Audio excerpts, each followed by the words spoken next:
Bom dia, boa tarde, boa noite aos adoradores. Nando aqui, trazendo essa devoção para vocês, episódio 6, onde a gente vai continuar falando sobre o tema debate para o Senhor. E hoje a gente vai falar sobre alimentar o corpo, alimentar o espírito, né? Beleza. Daí quando a gente vai tratar de corpo, eu acredito que não seja apenas a ideia da comida, mas de tudo aquilo que nós alimentamos nossa mente, tudo aquilo que é carnal, que a gente alimenta, tudo aquilo que é dos humanos, etc e tal, e daquilo que é celestial. E uma coisa interessante, ó, mas eu vou usar um exemplo de comida mesmo, né, que tem a ver com Jesus.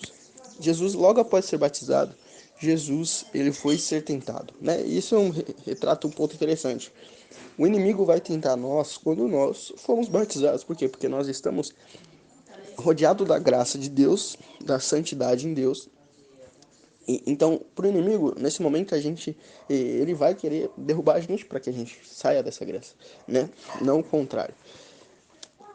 E aí, aqui há uma discussão, né? Vamos primeiro ler o contexto, ó. Mateus 4, versículo 1. Acompanha comigo que vai crescer. A seguir, Jesus foi levado por Espírito ao deserto para ser tentado pelo diabo. E depois de jejuar 40 dias e 40 noites, teve fome. Então o tentador aproximou-se e disse a Jesus: Se você é o Filho de Deus, mande que essas pedras se transformem em pães. Jesus, porém, respondeu: Está escrito, o ser humano não vive só de pão, mas de toda palavra que procede da boca de Deus. Tá, então, olha só o contexto. Jesus foi levado para ser tentado ao Espírito, pelo Espírito, ao deserto para ser tentado. Ele ficou 40 dias e 40 noites e ele sentiu fome. Por quê? Porque Jesus é Deus, mas ele estava em forma de ser humano ali. Ele era um ser humano qualquer e nós sentimos fome, nós temos necessidades biológicas, né? E aí, o diabo vai lá e fala, né? Se você é o filho de Deus, né? Então fala que essas pedras se transformam em pães. E olha o que Jesus vai dizer: o ser humano não viverá só de pão. Ok, então não é só de pão que nós vivemos, né? Não é só comida que realmente é importante para nós, né? Talvez carnalmente falando, biologicamente, sim. Mas aí Jesus vai dizer o que? Uma coisa que é para o nosso espírito, mas de toda a palavra que procede da boca de Deus. Isso é importante, isso é necessário. Então, quando nós nos apegamos às coisas carnais, nos apegamos às coisas mundanas e achamos que essas coisas são mais alimentos do que o alimento espiritual, o espírito, nós esquecemos todo o propósito. Nós esquecemos de olhar para o foco que é Jesus. E quando nós não olhamos para o foco que é Jesus, nós já estamos fora do entendimento de quem é Deus.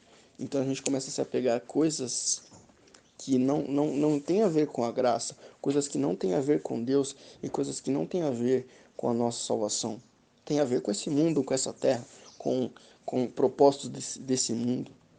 E nós não vivemos para esse mundo, nós vivemos para Deus.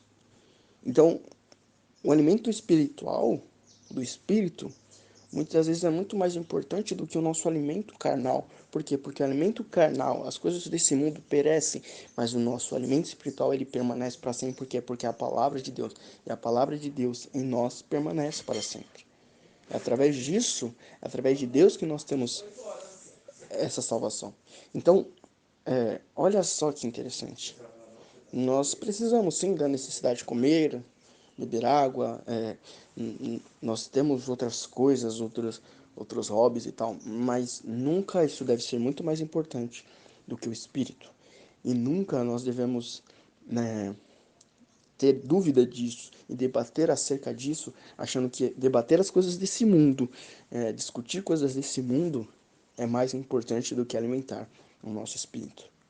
Consumir coisas desse mundo é mais importante consumir coisas para o nosso espírito, certo? Então é isso. Nós temos que pensar e refletir na nossa vida e pensar: será que estamos agindo de acordo com a vontade de Deus? Será que estamos olhando para o alvo? Ou estamos preocupados com coisas terrenas desse mundo, coisas perecíveis? Beleza? Então é isso. Espero que tenha ficado claro. Vamos terminar com uma oração? Oremos. Pai Santo, Pai bendito, Pai glorioso, gratidão, Senhor, mais um dia. Gratidão pelo seu imenso amor, pelo seu imenso misericórdia. Graças pelo seu cuidado, pelo seu carinho. E ora para que cada vez mais possamos crescer na sua graça, no seu conhecimento. Entendendo, Senhor, o tamanho e a profundidade do seu amor e do seu cuidado por nós. Oro para que cada vez mais possamos compreender o seu espírito e possamos alimentá-lo da maneira correta, qual devemos alimentar. Não jamais desviando da sua vontade, mas permanecendo nela, Pai. E se alguma falta temos cometido, se algum erro temos feito, que possamos chegar a esse arrependimento e pedir perdão a Ti. É isso que oramos em nome de Jesus. Amém. É isso. Obrigado por ouvir até aqui. E não se esqueça, Jesus é o meu mano e pode ser também. Falou.